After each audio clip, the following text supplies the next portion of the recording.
Binge the full week of The Ray Taylor Show ad-free over at inspireddisorder.com/plus. This is The Ray Taylor Show. The Banshees of Inisherin is a movie I am talking about in this episode. Came out this year, the year 2022.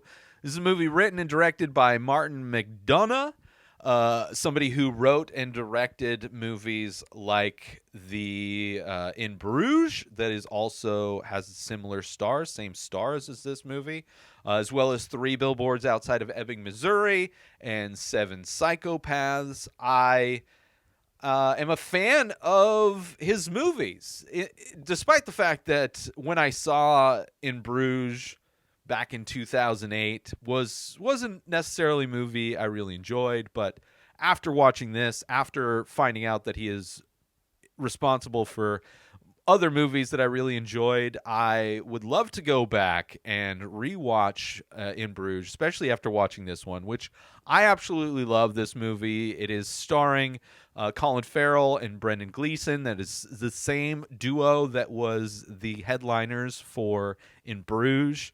I really enjoyed this movie. It is a dark comedy. It takes place in the year, I believe, the 1920s, somewhere around there, 1920s, 1930s.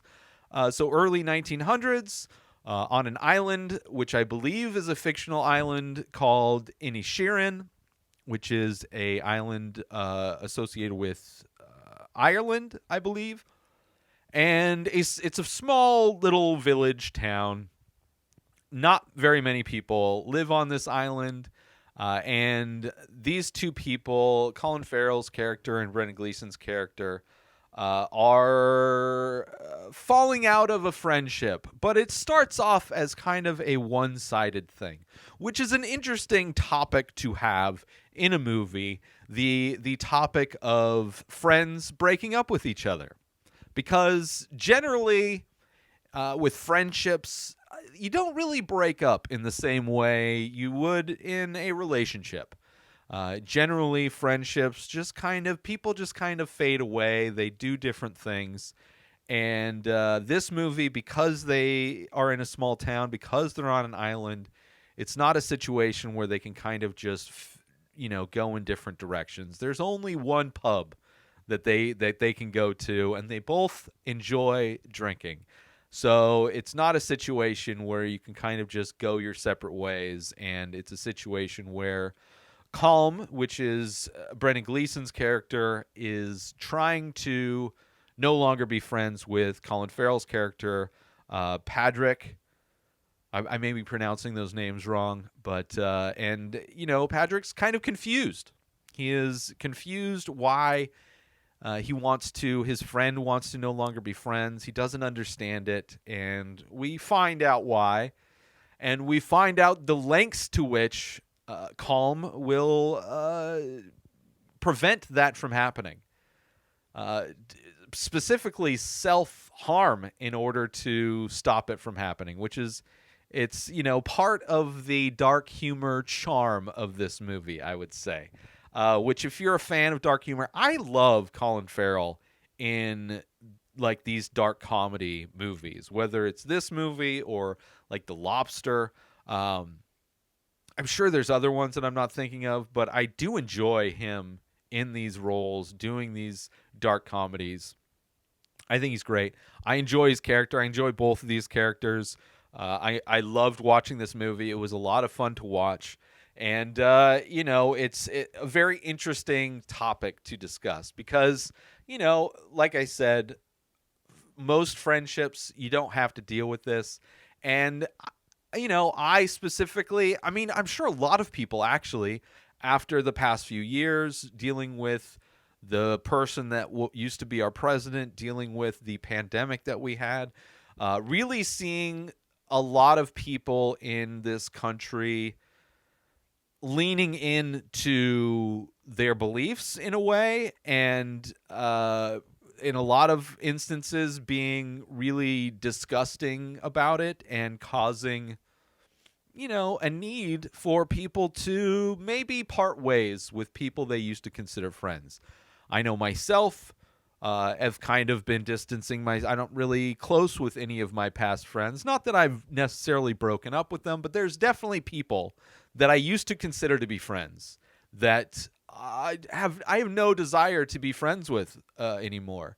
Mostly because those people turned into trolls and are like their whole personality are like conservative memes and conspiracy theories. And I've been cutting what the last presidency and the pandemic has taught me is to cut people out of my life that are toxic, or if they're people that that live in a different reality. And of course, those people will cry and like enjoy your echo chamber. It's like the reality that I live in has enough diversity and nuance to where I disagree with a lot of people that I'm still friends with, but at least we're starting on the same reality plane, right? It's not necessarily an echo chamber if we at least agree that we're living in the same reality, where so many people are living in a completely different reality and, have basically turned their entire personality into being trolls. So watching this movie is an interesting kind of representation of what that has kind of been, even though Patrick isn't necessarily a troll. But I do relate to Calm.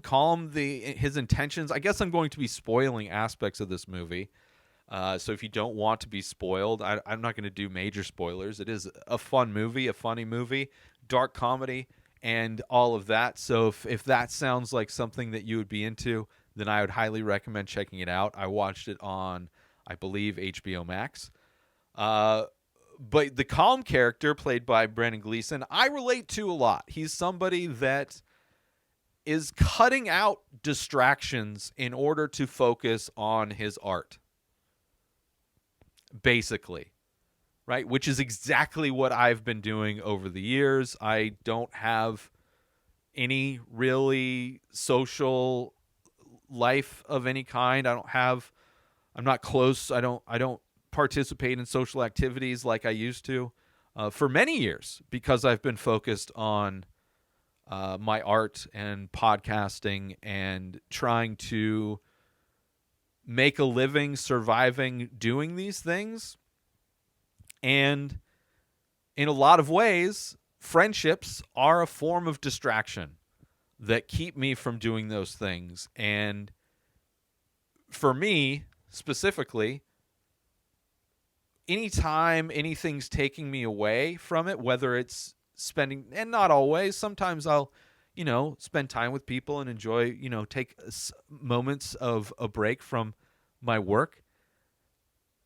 But for the most part, I can't, like, in most situations, I can't have fun. I can't fully relax or enjoy myself because I feel like I should be spending my time trying to improve and myself and the things I'm working on. And for a lot of the same reasons that Calm wants to, he's like, his whole idea is that, like, he wants to be remembered, right? Because nobody's going to remember the conversations you have with your friends. Like, those things end up fading away in time. They die with your friends. But if you leave behind works of art, in Calm's situation, leaving behind music, in my situation, a bunch of podcasts and paintings. But it's like I'm creating things in a way that are going to last longer than me, that are going to last and survive longer than me, and hopefully people will enjoy them. And it will be something that and a lot of people kind of have that same feeling when they have kids. I have no desire to have kids. Really, I wish, if I didn't know there were like step siblings in this world, I would love to have the knowledge that I am ending the bloodline that I come from, right? I'm not a big fan of my family, have really no connection with anybody in my family, and have no desire to pass that on in any way.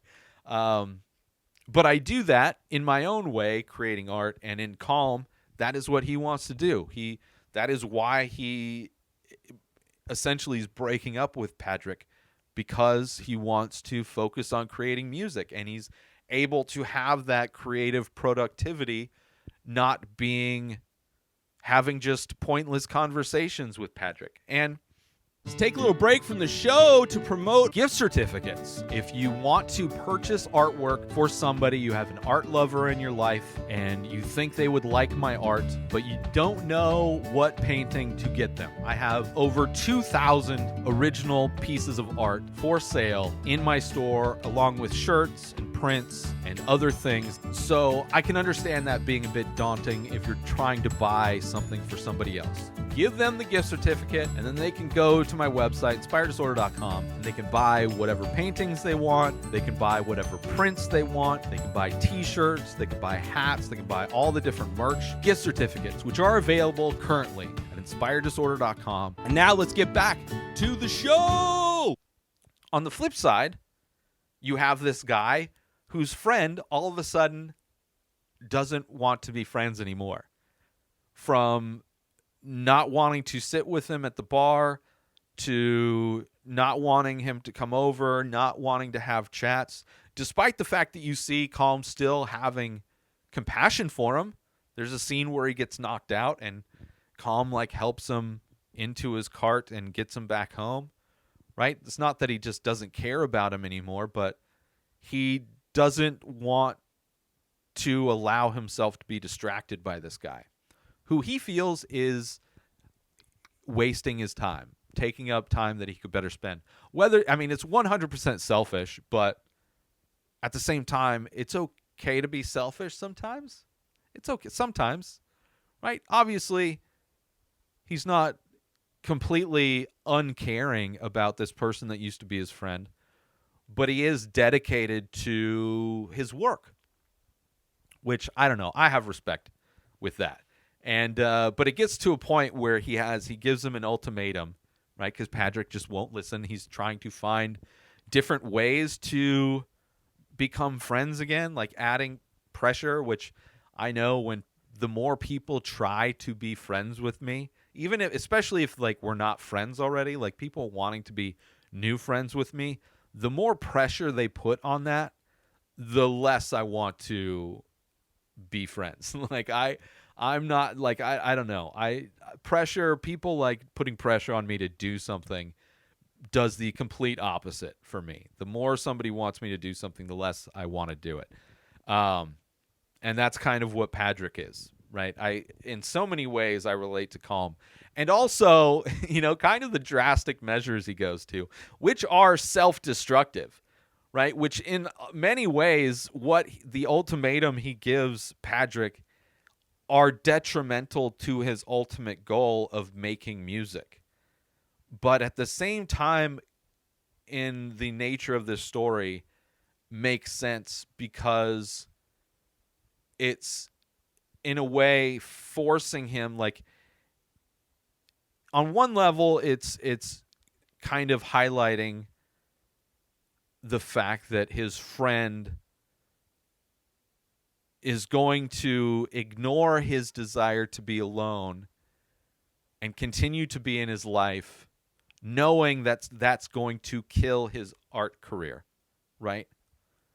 But he turns it up a notch to symbolize that death of him taking away from this person he considers to be a friend, taking away from his ability to create art, when he has the ultimatum that he is going to cut off his fingers every time he speaks to him, right?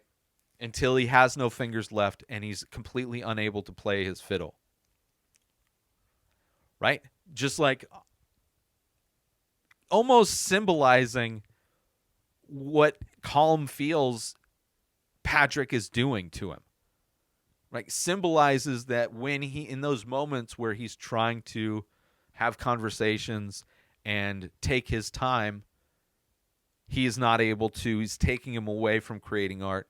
And to symbolize that taking away the art that he could be creating, he is physicalizing that in removing his fingers. Obviously drastic, obviously adds to the dark comedy of this whole thing. And it just kind of brutal, right? Kind of brutal. Also kind of like a self-destructive nature that I can relate to as well. There's a lot of aspects of Colin that I really relate to, sadly. It's like it's a kind of eye-opening how that type of person in myself is in many ways self-destructive, right?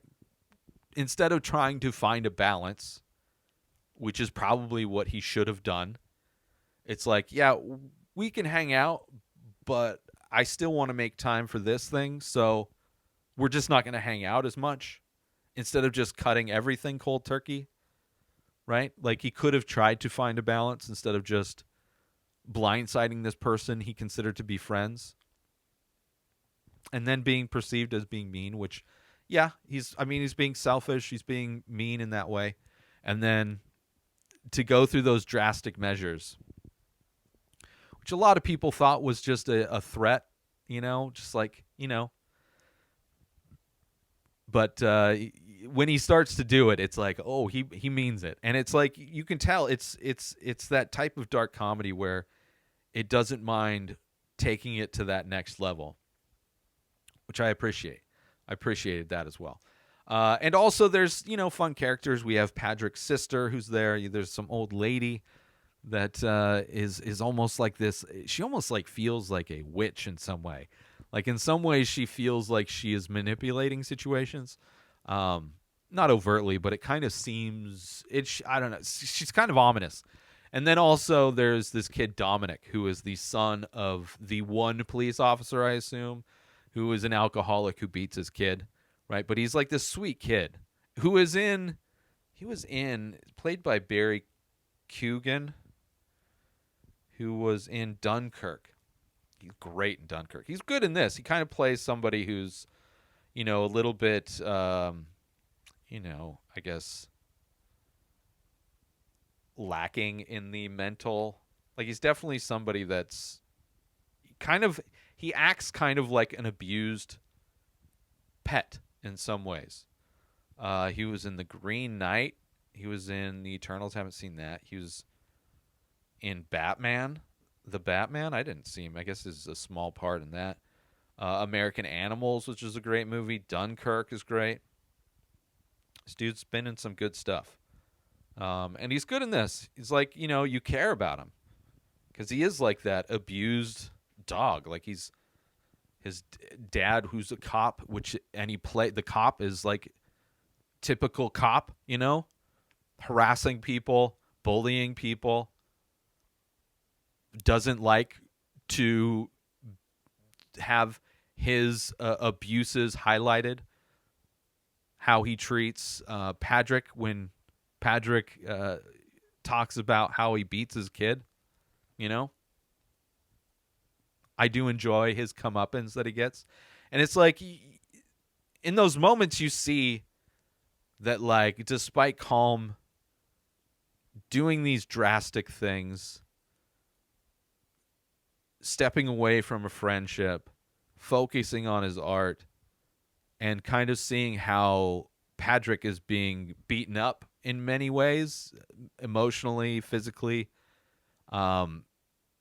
you can still see that, like, there's still that care. Like, he just doesn't, it's not that he doesn't care about this guy that used to be his friend, but, it's different. It's changed. Let's take a little break from the show to promote the benefits of Inspired Disorder Plus. So you go inspireddisorder.com/plus. Sign up, $5 a month. You get to binge the full week of The Ray Taylor Show ad-free. You get to watch all of the live painting videos I do. You get a special members-only discount and deals for all of the artwork and merch that I sell. You also get the complete podcast back catalog of every podcast I've ever produced, hundreds of episodes, countless different podcasts. You also get access to my personal blog. A new blog comes out every week. In addition to that, you get my creative writing that I'm releasing. You also get access to Asking Me Anything. 14 years of experience podcasting. I've been creating art my entire life. I've been using Photoshop since middle school, and you can contact me to ask me questions about that or anything else. So those are the benefits for signing up for Inspired Disorder Plus. And now let's get back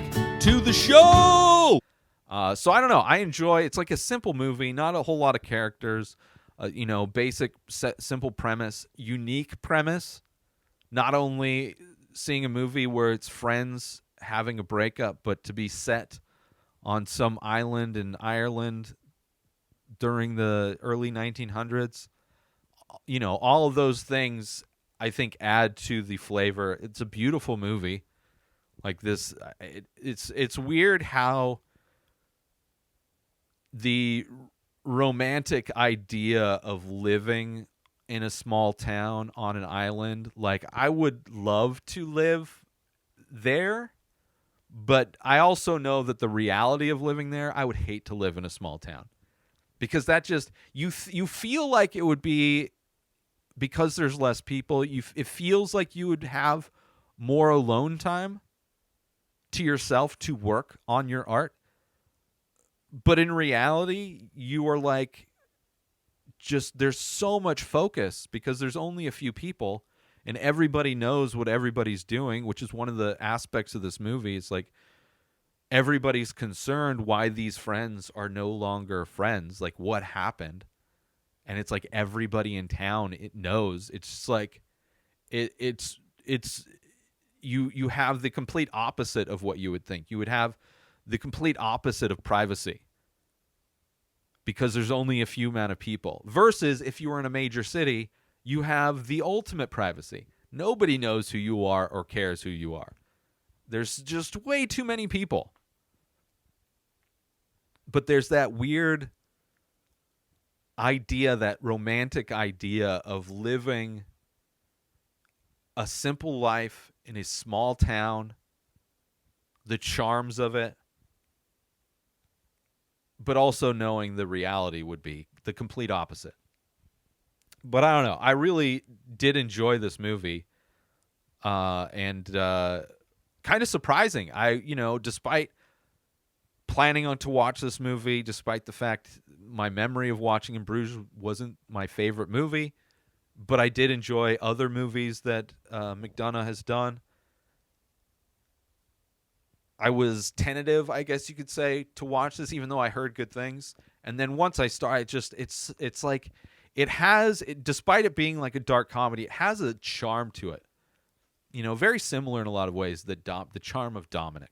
Right, there is a charm to this movie, and it's just a simple movie, a fun little ride that goes a little off the tracks on purpose, right, with the self-mutilation aspect of it, which then turns into like things just kind of fall apart, right? It's a movie where there's this split, and then in an effort to forcibly try and fix that, ends up making it worse, causing everything to fall off to where his sister moves because there's nothing there for her, which affects Dominic, who has a crush on her, which his tragic end.